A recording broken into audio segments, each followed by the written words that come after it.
Reading from the New Living Translation by Mrs. Beatrice Asante, reading Isaiah chapter 19, a message about Egypt. This message came to me concerning Egypt. Look, the Lord is advancing against Egypt, riding on a swift cloud. The idols of Egypt tremble, the heart of the Egyptians melt with fear.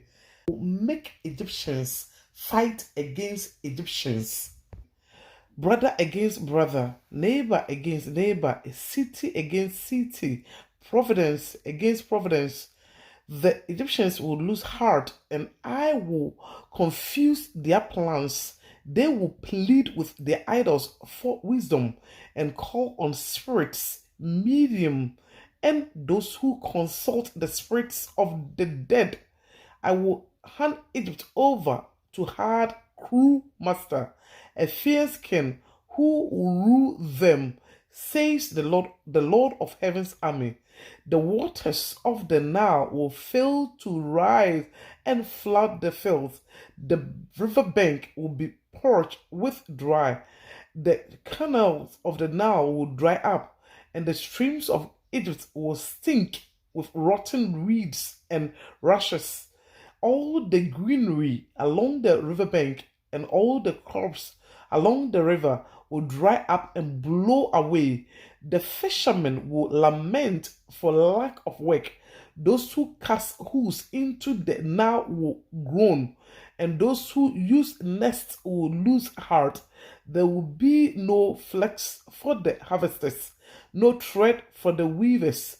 They will be in despair, and all the workers will be sick at heart. What fools are the officials of Zoan! Their best counsel to the king of Egypt is stupid and wrong. Will they still boast to Pharaoh of their wisdom? Will they dare brag about all their wise ancestors? Where are your wise counselors, Pharaoh? Let them tell you what God plans, what the Lord of heaven's armies is going to do to Egypt. The officials of Zoan are fools, and the officials of Memphis are deluded. The leaders of the people have led Egypt astray. The Lord has sent a spirit of foolishness on them, so all their suggestions are wrong. They cause Egypt to stagger like a drunkard in its vomit.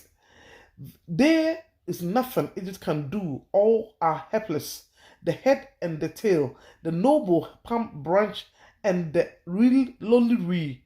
In that day, the Egyptians will be as weak as women. They will crawl in the fear beneath the upward face of the Lord of heaven's army.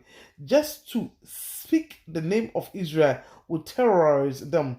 For the Lord of heaven's armies has laid out his plans against them. In that day, 5 of Egyptian cities will follow the Lord of heaven's army. They will even begin to speak Hebrew, the language of Kenya. One of those cities will be Hilefer, the city of sun. In that day, there will be an altar to the Lord in the heart of Egypt, and there will be a monument to the Lord at its borders. It will be a sign and a witness that the Lord of heaven's armies is worshipped in the land of Egypt. When the people cry to the Lord for help against those who oppress them, he will send them a savior who will rescue them. The Lord will make himself known to the Egyptians.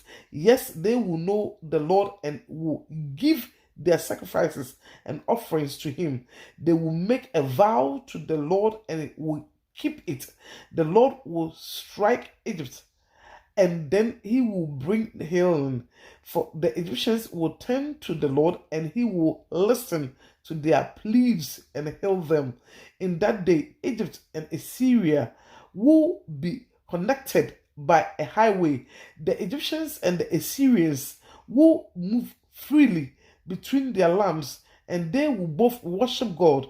In that day, Israel will be allied along with Egypt and Assyrian, a blessing in the midst of the earth. For the Lord of heaven's army will say, blessed be Egypt, my people. Blessed be Assyrian, the land I have made. Blessed be Israel, my special possession. Amen and amen.